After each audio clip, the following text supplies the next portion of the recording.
Amém. A graça, a paz e a misericórdia do nosso Senhor Jesus. A paz do Senhor, irmãos. Já está na hora de acordar.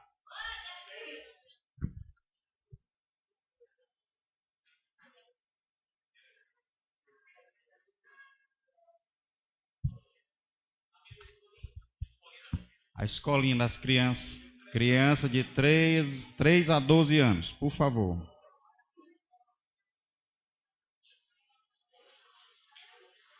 Amados, ontem à tarde eu estava preparando uma mensagem para me trazer hoje para a Igreja do Senhor. E eu estava meio apreensivo assim, a gente fica um pouco nervoso, né? Isso é normal. Quando se vai pregar para um povo que conhece a Bíblia, um povo que serve o Senhor. E quando eu cheguei hoje, que eu fui olhar, eu deixei o meu esboço em casa. Você acredita que eu fiquei tranquilo agora?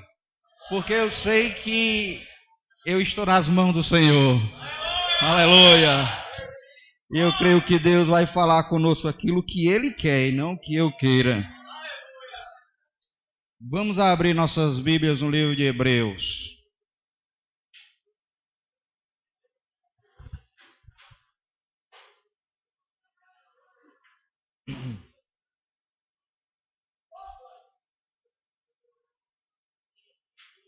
Vamos ler Hebreus 12, versículo de número 16.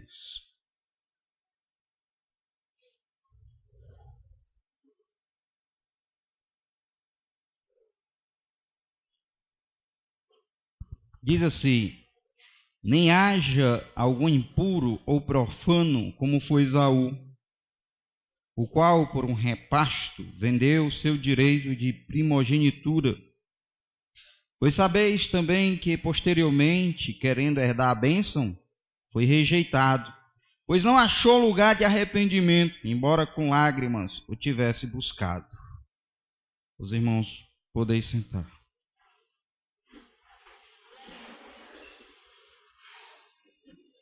Aleluia. Meus amados irmãos, essa carta aos Hebreus é uma defesa maravilhosa da fé cristã, do culto cristão, pois essa igreja, ou esses irmãos hebreus, eles estavam desfalecendo na fé cristã, estavam voltando às práticas do judaísmo, ao sacrifício de cordeiro, estavam agora querendo guardar o sábado, eles estavam retornando às antigas práticas. E muitos tentam explicar o motivo por que eles estavam retornando ao judaísmo.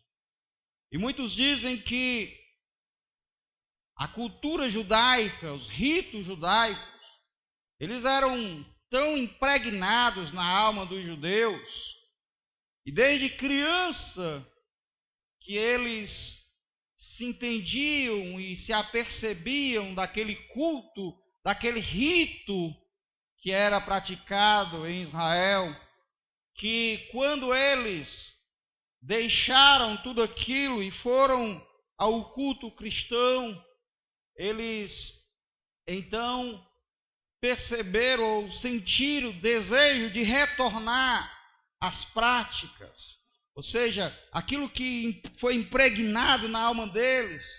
Então eles estavam sentindo a necessidade de voltar àquilo, aquelas práticas antigas dos ritos e do culto que era judaico. Outros dizem que foi a perseguição, embora eu não acredite nisso, pois eles já tinham perdido bens, já tinham perdido família, eles já tinham perdido muitas coisas, e por conta da perseguição maior estariam voltando às práticas do judaísmo. Outros dizem que as famílias desses irmãos pressionaram muito e eles então retornavam ao judaísmo. Mas na verdade, irmãos, eu acredito que eles estavam retornando ao judaísmo justamente por conta do culto. Quando eles chegaram num culto cristão, não havia rito, não havia nenhum ritual, não havia sangue, não havia cordeiro sendo imolado, não havia aquele sacerdote trajado com todas aquelas vestes, com toda aquela pompa, não havia ali aquele templo luxuoso, maravilhoso que eles estavam ali acostumados, mas havia apenas irmãos simples que louvavam a Deus, ouviam a pregação da palavra do Senhor, se alegravam e iam embora. Então, os judeus começaram a sentir saudades dos ritos, do culto que era realizado no Antigo Testamento. E o escritor de Hebreus, no tempo certo, ou percebendo esta evasão grande, percebendo que estava havendo uma apostasia grande desses irmãos, ou que muitos achavam que poderiam estar cultuando a Deus nos ritos judaicos e também nos cultos cristãos. Então ele, percebendo isso, ele traz uma defesa maravilhosa da fé cristã, do culto cristão e daquilo que nós usufruímos na pessoa de Cristo. E ele mostra, meus amados irmãos, já no primeiro capítulo de Hebreus, a diferença de uma coisa e de outra. E todo o escrito de Hebreus, ele vai mostrar a diferenciação que todo o sistema hebraico, o sistema legalista e todo aquele rito de imolação e cerimonial não poderia estar ou ter valor algum sem que houvesse a pessoa de Cristo entronizado nisto. Se não houvesse Cristo naquilo que eles estavam imaginando e pensando, tudo aquilo não tinha valor nenhum. E ele começa mostrando o porquê. Porque o culto cristão, Jesus Cristo é o mais importante. E sem Jesus, na religião judaica, a religião judaica ficaria vazia de sentidos. Ela não teria nenhuma razão de existência. E aqui ele diz, o versículo 1, havendo Deus outrora falado muitas vezes e de muitas maneiras aos pais pelos profetas, nesses últimos dias nos falou pelo Filho, a quem constituiu herdeiro de todas as coisas, pelo qual também fez o universo. Aleluia. Note, ele está dizendo, olha, vocês estão com os escritos dos pais, dos profetas, e vocês estão se alegrando com eles. Mas, na verdade, esses escritos, eles são incompletos, porque Deus falou muitas vezes, de muitas maneiras. Mas aí ele diz, mas esses dias, ele enviou o seu próprio Filho, e o seu Filho nos falou, ponto. E a mensagem de Cristo seria completa. Seria a revelação daquilo que os profetas, eles tentavam falar no Antigo Testamento. Eles tentavam anunciar, revelar, clarear na mente dos judeus.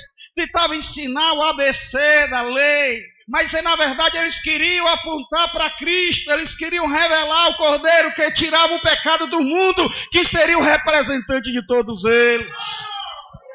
Ou seja, Jesus Cristo, quando ele veio, ele trouxe a revelação cabal e ponto. Não haveria mais o que se revelar. O que trouxe os apóstolos depois de Cristo era apenas a conclusão, ou melhor dizendo, era a explicação daquilo que ele já tinha feito. Era apenas, meus amados irmãos, os apóstolos tentando explicar para a igreja aquilo que Jesus Cristo já tinha feito. Louvado seja Deus. Portanto, meus amados irmãos, eles estavam satisfeitos com os escritos dos profetas de Isaías e de todos os servos de Deus. Muito melhor é ouvir a voz de Cristo Jesus. Muito melhor. Por quê? Porque Ele é o Criador do universo. Só isso. E mais, Ele diz aqui, Ele que é o resplendor da glória e a expressão exata do ser de Deus. E Ele sustenta todas as coisas pela palavra do seu poder. Depois de ter feito a purificação dos pecados, assentou-se à destra da majestade nas alturas, tendo se tornado tão superior aos anjos, quanto herdou mais excelente nome do que eles. Note o que o escritor está dizendo. Vocês estavam querendo entender quem era aquele que falava através dos profetas. Vocês estavam querendo que Deus iluminasse vocês e se apresentasse a vocês pelas obras que Ele fez através de Moisés e dos profetas. Pois bem, Jesus, este que vocês agora estão rejeitando, é a expressão exata do ser de Deus. Se você quer ver Deus rapidamente, olhe para Jesus Cristo. Não tem como nós perceber Deus tão perfeitamente, tão exatamente, como olhando nós para Cristo Jesus e nos deleitando, aleluia, deste maravilhoso ser. E o escritor de Hebreus, então, começa a pegar a lei. E ele diz, vocês receberam a lei através de anjos, porque os anjos eram transformados até mesmo ministros, eram transformados em ministros de fogo. E aquela labareda que Moisés viu, aquele fogo, era o anjo do Senhor. E eles entendiam que era um anjo. E eles, por conta que anjos apareciam e traziam recados, traziam, meus irmãos, a vontade de Deus para eles, havia grande reverência aos anjos. E ele está dizendo, ele é maior do que os anjos. Porque, na verdade, ele não veio trazer um recado de Deus. O próprio Deus veio até vocês. E Ele mesmo é a palavra de Deus.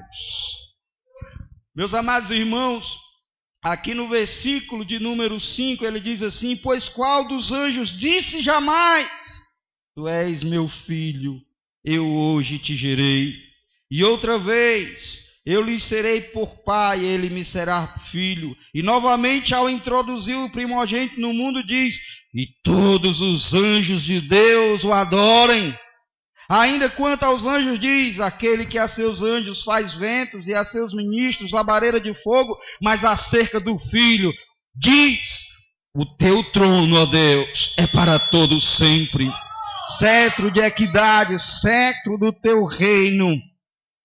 Aleluia, cetro de equidade é o cetro do teu reino. Note, ele mostra a superioridade do Filho com relação aos anjos. Ele está dizendo, vocês admiram tantos anjos, mas eu digo para vocês que os anjos de Deus o adoram.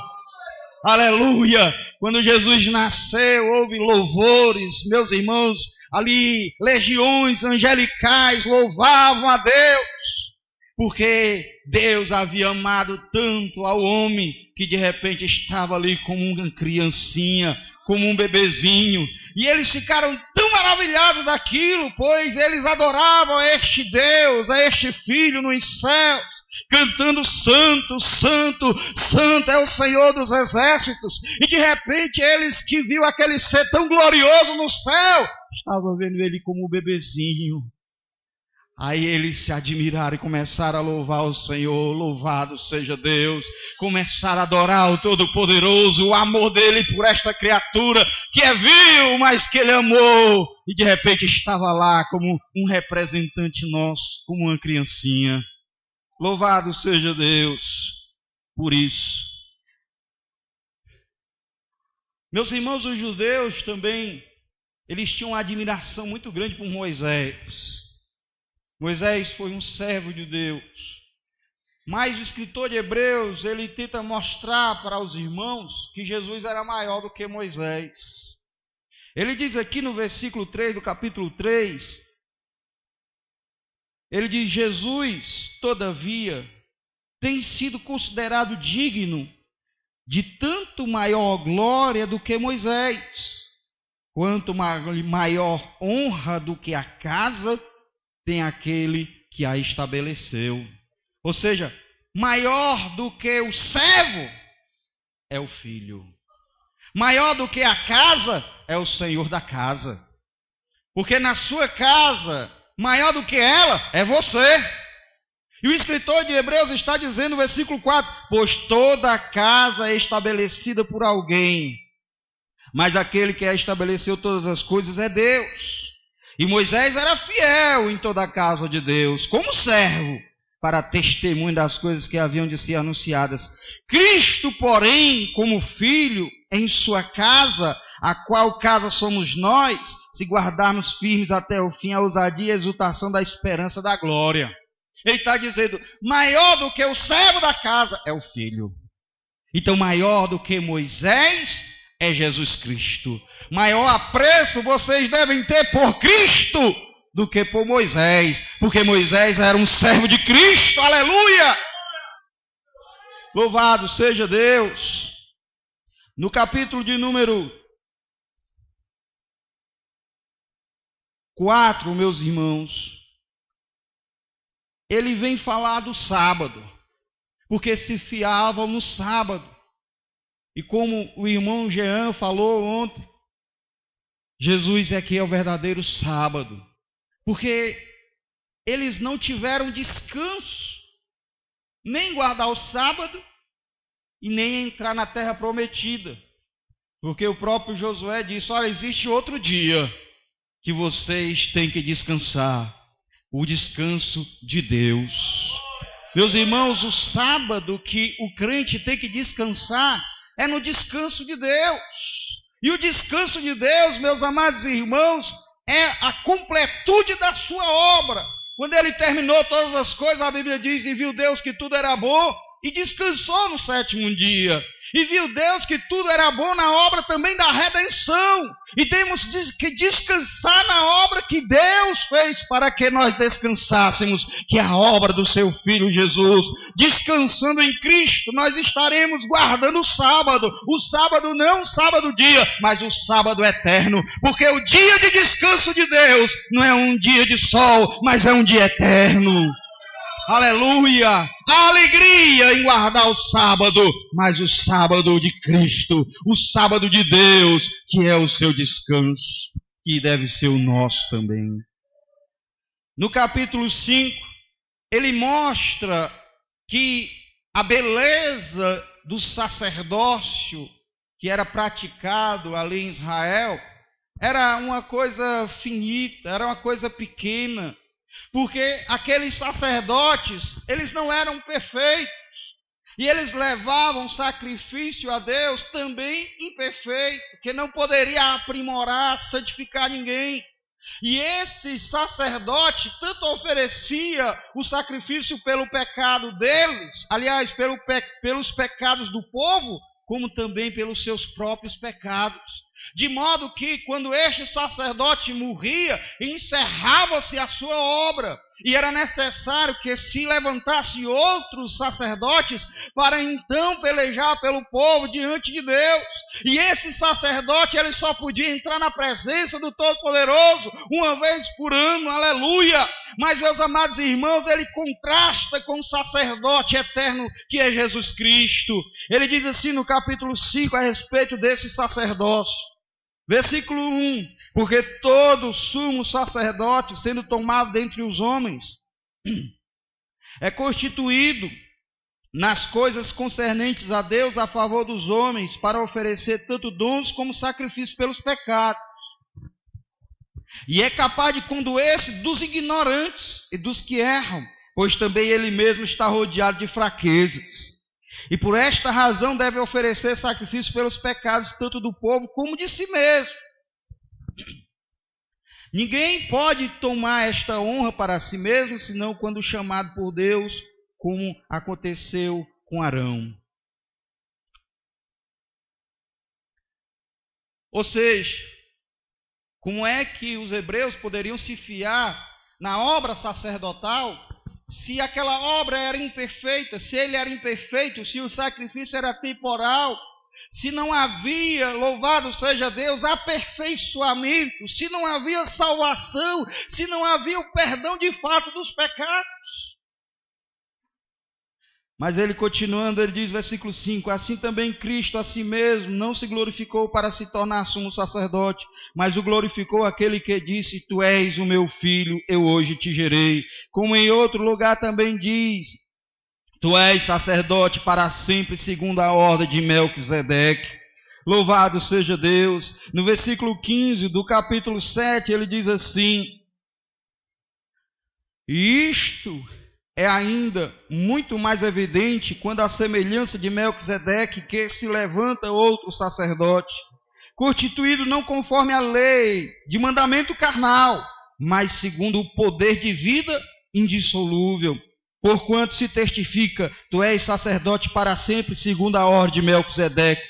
Portanto, para um lado se revoga a anterior ordenança por causa de sua fraqueza e da sua inutilidade, pois a lei nunca aperfeiçoou coisa alguma, e por outro lado se introduz esperança superior, pela qual nós nos chegamos a Deus.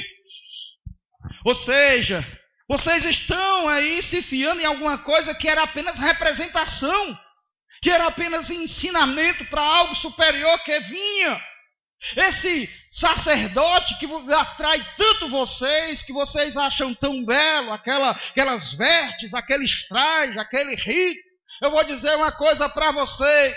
Aquele sacerdote é sacerdote para imolar animais, é sacerdote para trazer morte, mas o sacerdote, segundo a ordem de Melquisedeque, ele é ministrador da vida. O sacerdote, segundo a ordem de Melquisedeque, ele não veio para amaldiçoar e para matar, ele veio para abençoar. Ele diz no versículo 1 do capítulo 7, porque este Melquisedeque, rei de Salém, sacerdote do Deus Altíssimo, que saiu ao encontro de Abraão quando voltava da matança dos reis, e o abençoou, para o qual também Abraão separou o dízimo de tudo. Primeiro se interpreta rei de justiça. Depois também é rei de Salém, que era Jerusalém, ou seja, rei de paz, sem pai, sem mãe, sem genealogia, que não teve princípio de dias nem fim de existência, entretanto feito semelhante ao Filho de Deus, permanece sacerdote para sempre. Meus irmãos, o escritor de Hebreus está dizendo para eles, esse sacerdote é sacerdote segundo a justiça. Porque ele foi morto. Ele, não apenas como sacerdote, ele ofereceu o sacrifício. E esse sacrifício foi ele mesmo. Ele oferece como sacerdote, mas ele mesmo se põe como sacrifício. E desta forma ele é o rei de justiça. É o rei de Salém e é o rei de paz. Porque o que ele ministrou e fez é o que nos traz a paz com Deus. Nós éramos inimigos de Deus pelos nossos pecados e delitos, mas graças ao sacrifício que Ele fez por nós, graças, irmãos, ao trabalho ministrador de Cristo como sacerdote, segundo Melquisedeque, é que Ele pôde nos aperfeiçoar, nos santificar, nos salvar e levar para a glória. Quando ele ressuscitou dentre os mortos, meus irmãos, ele já estava como sacerdote segundo a ordem de Melquisedeque. Antes, como sacerdote segundo a ordem de Arão, ele entregou um cordeiro para ser imolado. E o cordeiro foi imolado. E depois ele ressuscita para estar perpetuamente na presença de Deus por nós. E então ele é transformado num sacerdote segundo Melquisedeque. Aí ele chega para a igreja e diz: recebei o Espírito Santo. E todos receberam o Espírito Santo de Deus. Os sacerdotes não ministravam o Espírito de Deus, mas Jesus ministrou o Espírito de Deus, porque o sacerdote, segundo a ordem de Melquisedeque, ele tem o Espírito de vida indissolúvel. Aleluia! Louvado seja Deus! O nosso sacerdote é superior. Meus irmãos, sabe por quê? Que nós não precisamos orar a anjo ou a santos lá no céu para que eles intercedam por nós. Porque quando nós morremos, hoje nós somos sacerdotes. Deus nos transformou sacerdotes. Porque quando nós ressuscitamos com Cristo, não apenas Ele nos salvou, mas Ele nos colocou numa condição dele, Jesus. E esta condição dele, Jesus, é de rei e de sacerdote.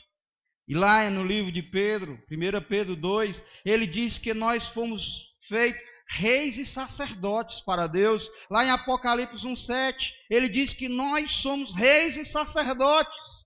Ou seja, você é um sacerdote segundo a ordem de Melquisedeque. Aleluia! Você pode abençoar o seu irmão. Você pode orar por ele, e o Espírito de Deus vir sobre ele, ministrado por Cristo Jesus. Você pode, aleluia, estar em Cristo Jesus e dizer aos anjos do mal, aos príncipes, meus irmãos deste século, e dizer, vai embora! E ele ir embora. Você foi feito rei e você foi feito sacerdote. Você pode orar pelo seu irmão e dizer, Senhor, intercedo pelo meu irmão. Senhor, batiza o meu irmão no Espírito Santo de Deus. Senhor, levanta meu irmão que está fraco. Senhor, abençoa a casa do meu irmão. Senhor, abençoa a vida do meu irmão. Mas isso só enquanto você vive. Você não pode fazer esse trabalho quando você morrer. Por isso que é inviável nós orarmos a santo que estejam lá na glória. Porque quando nós morremos, diz em Apocalipse, que a nossa obra cessa. A obra do crente como sacerdote, como rei, ela cessa quando nós morremos. Mas, meus amados irmãos, da mesma forma, os sacerdotes do Antigo Testamento, mas Jesus Cristo, quando ele ressuscitou dentre os mortos, ele foi feito sacerdote segundo a ordem de Melquisedeque, perpetuamente.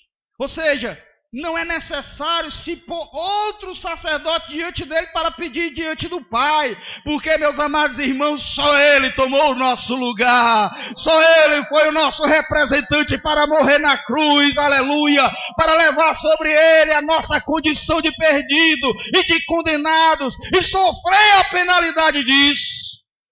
E por isso ele é sacerdote segundo a ordem de Melquisedeque perpetuamente. Perpetuamente ele vai estar diante do Pai por você. Aleluia! E isto não é pouca coisa não. Meus amados irmãos, isto não é pouca coisa. Quando nós vamos adorar a Deus num culto desse, não é pouca coisa. Aleluia, é muita coisa. Porque aqui está aquele que, através do seu Espírito, está passeando no meio da igreja. E à medida que ele passeia no meio da igreja, aí tem um irmão desanimado, tem um irmão triste, aí de repente ele está diante do Pai, intercedendo por aquele desanimado, por aquele frio. Tem um irmão buscando, batendo no Espírito Santo, e de repente ele está diante do Pai. Senhor, manda fogo, manda fogo. Aleluia. Manda, Senhor, meu Espírito.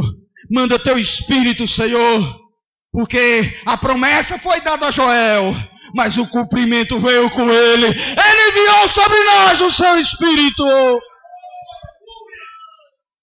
A promessa do Pai, ela se cumpriu quando o sumo sacerdote, segundo a ordem de Melquisedeque, chegou na presença dele. Então estavam todos reunidos e de repente o fogo desceu e todos foram cheios do Espírito Santo, ministrado por quem? Por Jesus Cristo. Quando nós somos salvos, O Espírito Santo nos batiza no corpo de Cristo, nos trazendo a salvação e os resultados da vida indissolúvel que Cristo conquistou por nós na cruz do Calvário. Mas quando nós recebemos o batismo no Espírito Santo, então é o Espírito Santo nos batizando, melhor dizendo, é Jesus nos batizando no Espírito Santo, nos mergulhando na sua graça, no seu fogo e na pessoa do seu Espírito, para que venhamos estar na atmosfera dos dons espirituais. Meus irmãos, e o poder do Espírito Santo nos é dado, ministrado por Jesus. Então o culto cristão é algo superior, é algo melhor, as promessas são melhores. Aleluia!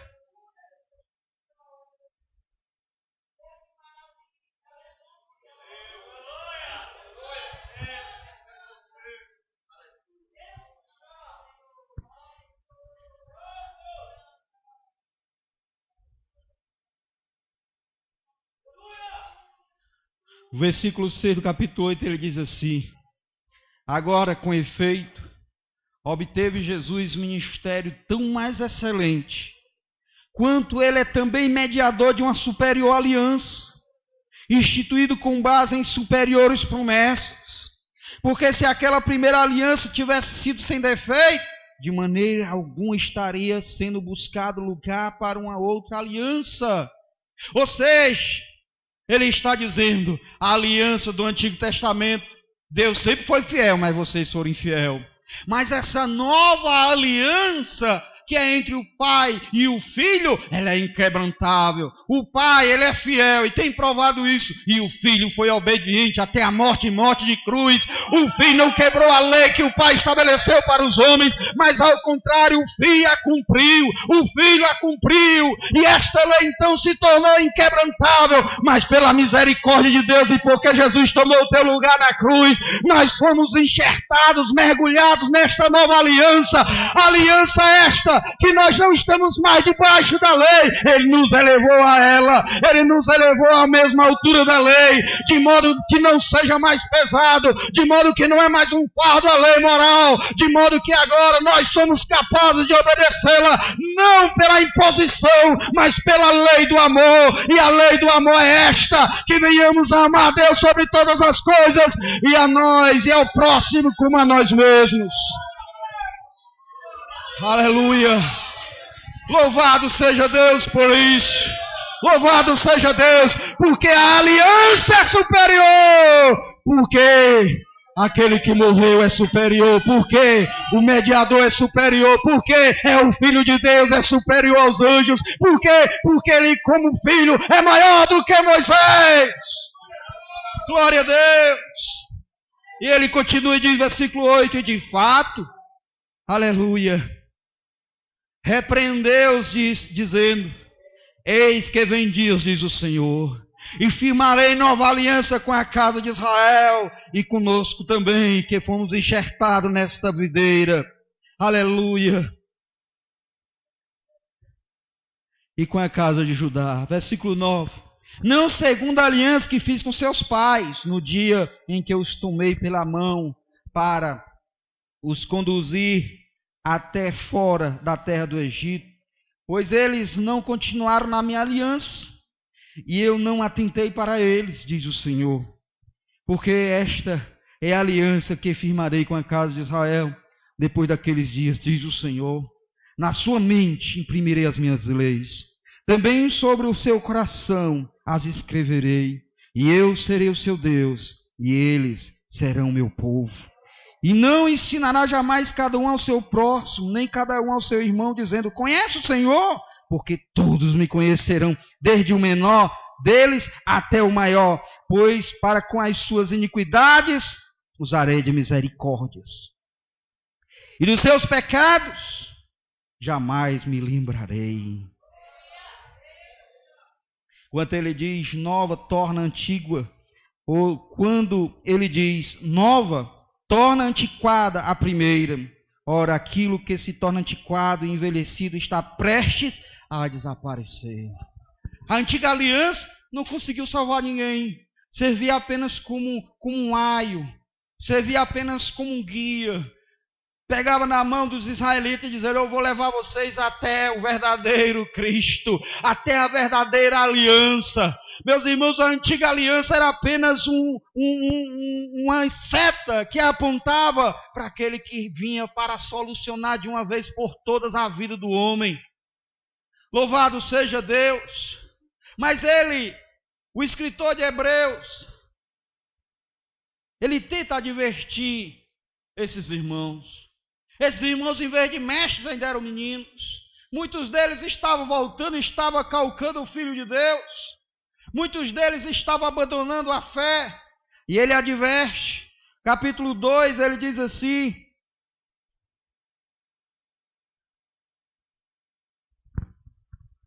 versículo 1: por esta razão importa que nos apeguemos com mais firmeza às verdades ouvidas, para que jamais nos desviemos. Olha, veja só o que ele está dizendo: se apegue às verdades que vocês têm ouvido. Vocês têm se desviado delas. Vocês têm sido iludidos. Quantas pessoas têm sido iludidas na igreja? Quantos irmãos têm sido iludidos?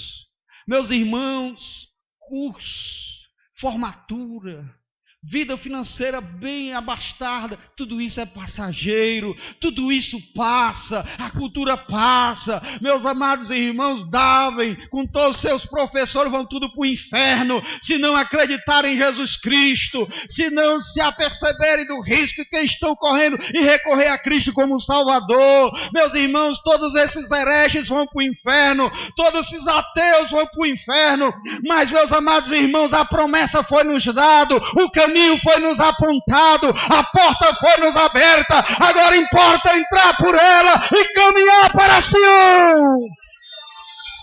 Aleluia! Oh, aleluia! Você sabe qual foi a maior dificuldade de Deus para com Israel? Não foi tirá-los do Egito. Não foi. Em poucos dias ele tirou aquele povo, arrebatando aquele povo das mãos e da garra de Faraó. Agora Deus teve muita dificuldade, muito trabalho para introduzi-los na terra de Canaã. Eles saíram com alegria e até dançavam, mas não quiseram entrar na terra prometida. Oh, meus irmãos, porque foram iludidos. Eles foram tomados pela visão dos gigantes. Eles foram tomados por aquela visão e a incredulidade se apoderou de seus corações. E eles disseram: não vamos entrar, não vamos conseguir, vamos retornar. Melhor é o Egito do que morrer nas mãos desses gigantes. Deus naquele instante se irou, irmãos. Deus ali se irou. E disse: vocês não vão entrar mais nessa terra. Vocês não vão entrar no meu descanso. Vocês serão estendidos os corpos de vocês no deserto. Só de 20 anos para baixo vai entrar. Com exceção de Caleb e Josué, que disseram: não, eles são grandes, mas o nosso Deus é maior. Meus irmãos, e o escritor de Hebreus está advertindo, a esses irmãos: se apercebam, as promessas são superiores. São superiores. Veja só o que ele diz aqui, no capítulo de número 12. No versículo de número 18 em diante, veja só o que ele diz. Glória a Deus. Ora, vocês não têm chegado ao fogo palpável e ardente, e à escuridão e às trevas e à tempestade, e ao canglor da trombeta e ao som de palavras tais que quantos o ouviram suplicavam que não lhe falasse mais. Os judeus viram toda aquela manifestação da natureza, disseram: não fale mais conosco tu, Senhor, mas Moisés. Pois, versículo 20, já não suportava o que lhes era ordenado, até um animal se tocar o monte será apedrejado. Na verdade, de tal modo era horrível o espetáculo que Moisés disse: sinto-me aterrado e trêmulo. era a manifestação quando a lei foi dada. Mas o versículo de número 21, ele vai confrontar com tudo isso, dizendo, na verdade, de tal modo era horrível. Aliás, versículo 22, mas vocês têm chegado ao monte Sião, a cidade do Deus vivo, a Jerusalém celestial, e a incontáveis hostes e anjos, e a universal assembleia, e a igreja dos primogênitos arrolada nos céus, e a Deus, o juiz de todos, e aos espíritos justos aperfeiçoados, e a Jesus, o mediador da nova aliança, e ao sangue da aspersão que fala coisas superiores ao que fala o próprio sangue de Abel. Aleluia, aleluia. Ele está mostrando aqui o contraste daquilo que era desrespeitando a aliança antiga e aquilo que diz respeito ao Novo Testamento. Vocês têm um mediador que é sacerdote perpetuamente. Vocês foram achegados à cidade do Deus vivo, que é a igreja. Vocês foram achegados a Jerusalém celestial, que é a igreja. Vocês se achegaram ao Espírito dos justos aperfeiçoados. Vocês estão sendo aperfeiçoados por Deus. Glória a Deus. O que eu quero dizer com tudo isso que vai começar agora, meus amados irmãos, é que o culto é algo superior. Não é algo normal, não é algo comum, é algo sobrenatural. Quando nós vamos para um culto como este, quando a gente está num culto como este, meus irmãos, você pode não ver com seus olhos físicos, mas você pode ver com seus olhos espirituais. Ao redor tem milícias de anjos. No meio tem Jesus Cristo sendo adorado e reverenciado. Sabe qual é o problema? O problema é que muitas vezes nós somos incrédulos. Porque Jesus disse isso, irmãos. Ele disse, eu estarei com vocês até a consumação dos séculos. Ele disse, quando 2 ou 3 estiverem reunidos no meu nome, eu estarei no meio. Meus amados irmãos, um culto como este, a Bíblia diz, quando vocês se reunirem, todos têm. Uns têm salmos, outros têm doutrina, outro tem profecia, o outro tem línguas, outro tem interpretação, todos têm. Por quê? Porque somos sacerdotes de Deus, estamos diante daquele que é o sumo pastor, daquele que vela pelas nossas almas. O culto que nós ministramos a Deus não pode ser um culto vazio, não pode ser um culto desanimado. Você não pode entrar aqui e sair do mesmo jeito, você tem que sair consolado, exortado e edificado para a glória de Deus. Este culto é especial, porque Jesus é especial, aleluia!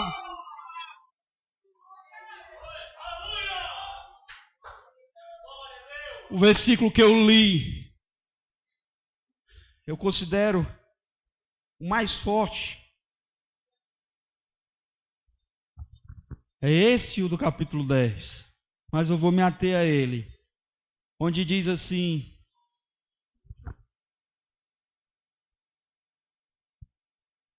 nem haja algum impuro ou profano, como foi Esaú, o qual por um reparto vendeu o seu direito de primogenitura.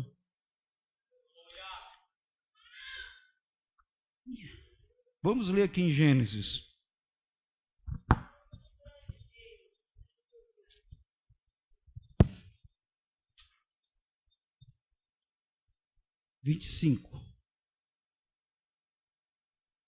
Versículo 27.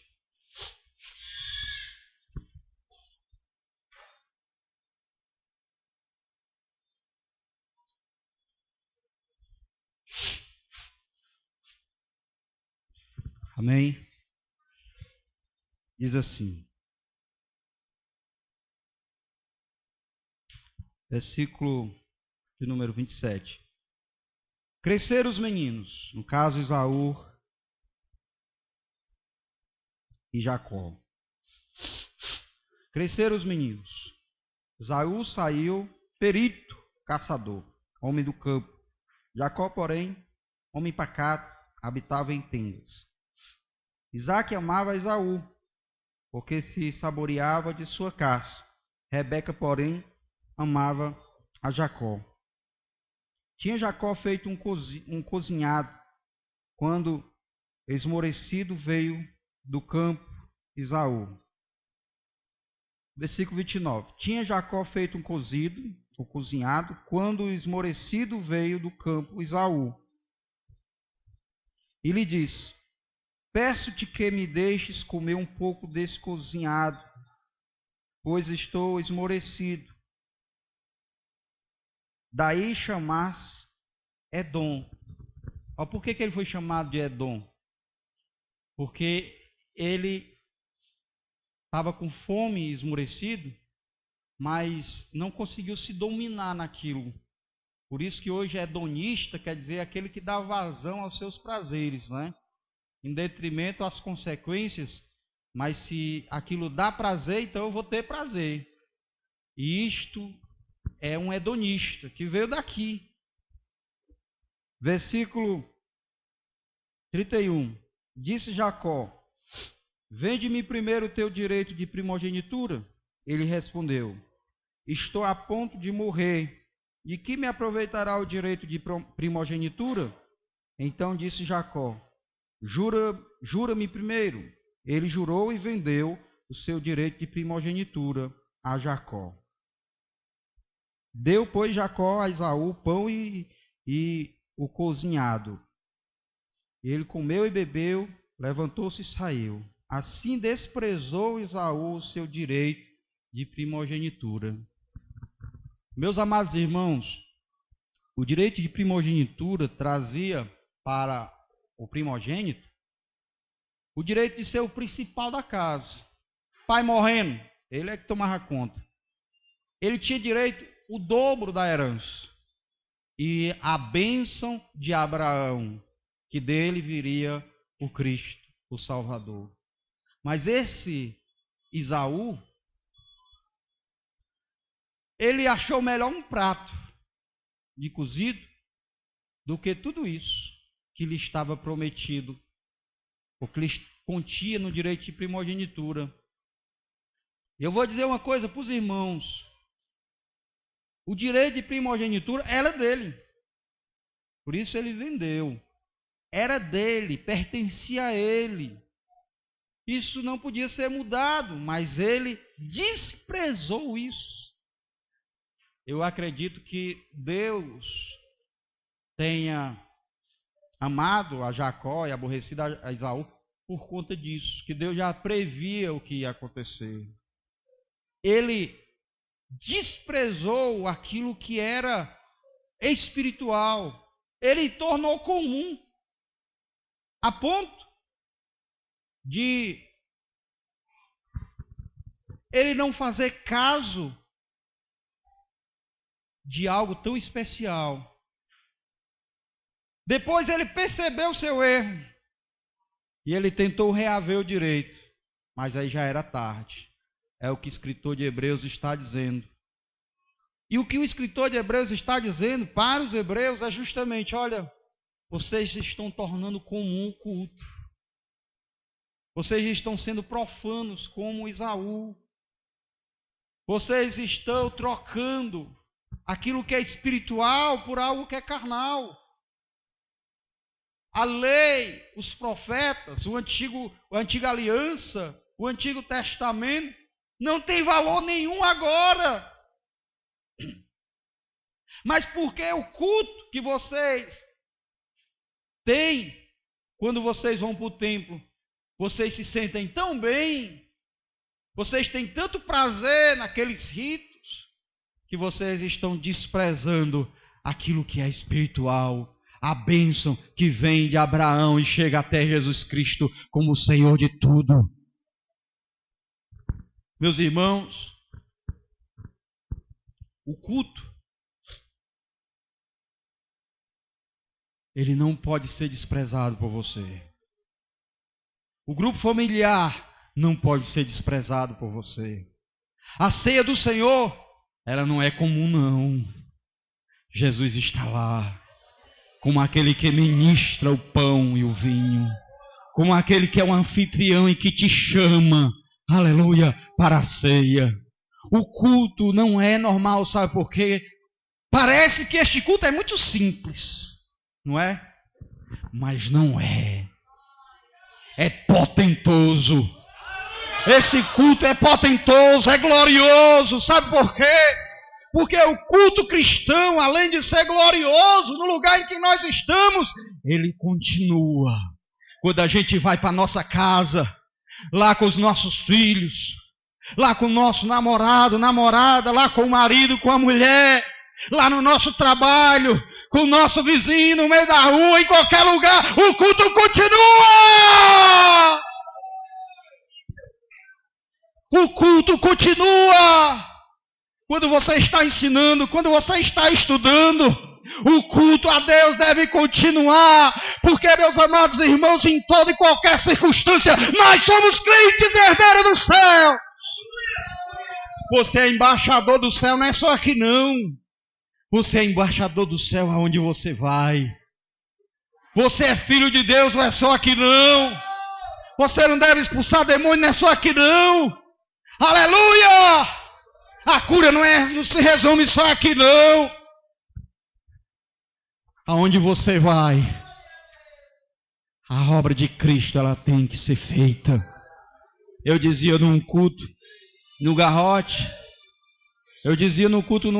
que a obra de Cristo ela não encerrou. A obra de Cristo, ela continua através da sua igreja, que é o seu corpo. Aleluia! A obra de Cristo não parou. Jesus continua falando a este mundo. Jesus continua trazendo libertação a este mundo. Jesus continua salvando ainda, porque a igreja é seu instrumento. Nós somos seus ministros para fazer a sua obra, o seu ministério. Por isso que Paulo disse que cumpria nele o restante dos sofrimentos do corpo de Cristo, porque quando ele sofria, era Cristo que estava sofrendo. Por isso, quando ele perseguia a igreja, Jesus apareceu a ele e disse: Paulo, Saulo, Saulo, por que tu me persegues? Jesus ainda estava operando e ainda está operando. Jesus continua operando. O culto, meus irmãos, do crente não é algo desanimador, não é algo triste, não é algo tedioso. Só é quando nós tornamos ele comum, quando nós, meus irmãos, profanamos o culto do Senhor, então este culto se torna monótono. Mas quando a gente sabe que Jesus está aqui, quando a gente sabe que ele quer operar, quando a gente sabe que a vontade dele é nos pegar pela mão, nos sacudir, aleluia, para que a gente veja a sua glória, então o culto se torna glorioso, aleluia.